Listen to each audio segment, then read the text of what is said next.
एक पुराने गांव में एक बहुत बड़ी हवेली जैसा घर था। उस घर में रहती थी एक घमंडी बिल्ली जिसका नाम था रानी। रानी को अपने तेज पंजों, नुकीले दांतों और फुर्ती पर बहुत घमंड था। उसे लगता था कि उससे चालाक कोई नहीं और घर का हर चूहा उससे डरता है। उसी घर में रहता था एक छोटा सा लेकिन बहुत चतुर चूहा जिसका नाम था चिंटू।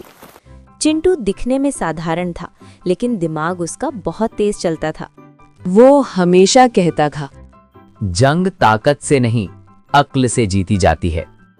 रानी बिल्ली रोज किसी न किसी चूहे को मार के खा जाती।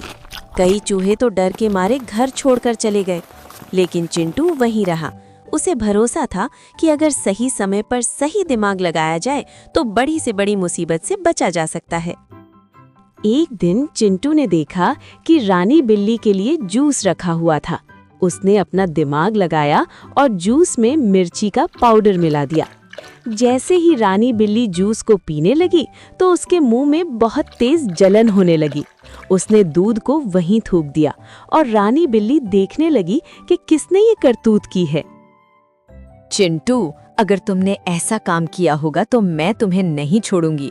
तू बहुत अपने आप को होशियार समझता है ना। जिस दिन तुम मेरे पल्ले में पड़ गए उस दिन तू सीधा मेरे पेट में जाएगा। नहीं नहीं रानी मौसी, मैंने ऐसा कुछ नहीं किया। मेरी इतनी हिम्मत कहाँ कि मैं तुमसे दुश्मनी मोल ले पाऊं। मुझे अपना जान गंवाना है क्या? रानी बिल्ली समझ जाती है कि ये कारनामा चिंटू का ही है। एक दिन रानी ने सोचा, ये चिंटू बहुत चालाक बनता है, आज इसे सबक सिखाना ही पड़ेगा। रानी बिल्ली ने एक चाल चली। रानी बिल्ली ने जानबूझकर खुद को बीमार दिखाना शुरू कर दिया।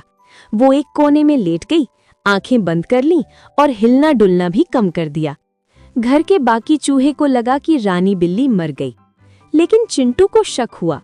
उसने दूर से देखा और सोचा, इतनी चालाक बिल्ली इतनी आसानी से मर कैसे सकती है? चिंटू ने ध्यान से देखा तो रानी बिल्ली की पूंछ हल्की सी हिल रही थी।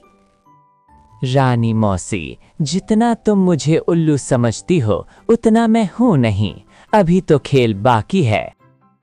चिंटू धीरे धीरे बाकी चूहों के पास गया और बोला, कोई भी बिल्ली के पास मत जाना, ये उसकी चाल हो सकती है। कुछ चूहे नहीं माने और बोले, तू तो डरपोक है चिंटू। बिल्ली तो कब की मर चुकी है, तुम्हें दिखाई नहीं देता।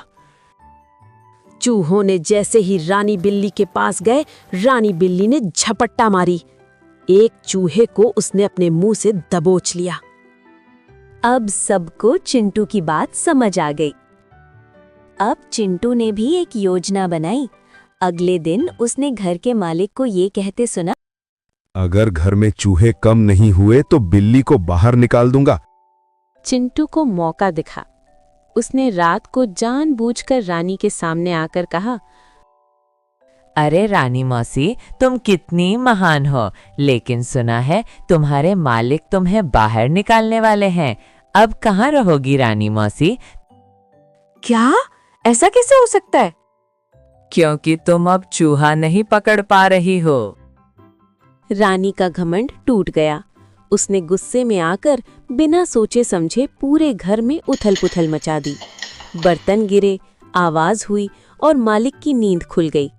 मालिक बोला, इस बिल्ली ने मेरा बहुत नुकसान कर दी है। अगली सुबह मालिक ने रानी को घर से बाहर निकाल दिया। चिंटू और बाकी चूहे सुरक्षित हो गए। सब ने चिंटू की तारीफ की। ताकत और घमंड ज्यादा दिन नहीं टिकते। समझदारी और धैर्य से ही सच्ची जीत मिलती है।